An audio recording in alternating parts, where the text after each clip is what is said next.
देवरिया के बखरा गांव में अंबेडकर जयंती की तैयारी जोरों से चल रही है। जी आपको बता दें 14 अप्रैल को भव्य आयोजन किया गया। उसके साथ ही गांव में उत्साह जैसा माहौल देखने को मिल रहा। सांस्कृतिक कार्यक्रम और रैली की तैयारी है और समाज में समानता के संदेश भी दिए जा रहे हैं।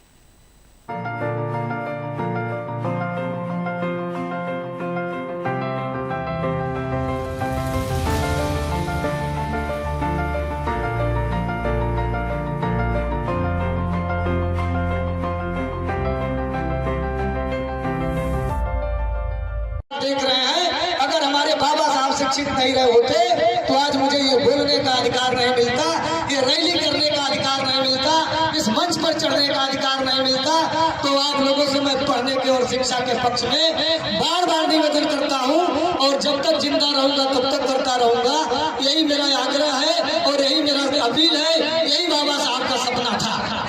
मैं आप लोगों को एक बात बताना चाहता हूँ कि एक शिकारी जो है अपने शिकार के लिए जंगल में निकलता है। चलिए अब लंबा हो जाएगा, हो सकता हमारे महोदय जी बगल में खड़े हैं। मैं एक किसान के ऊपर आप लोगों को एक टिप्पणी करना चाहता हूँ। एक किसान अपना बैल लेकर के खेत में जोतने गया था और बैल उसका अंधेरे में उसको दिखाई कम देती थी और बैल जो है निकला शाम को और एक पतल कुएं में गिर गया।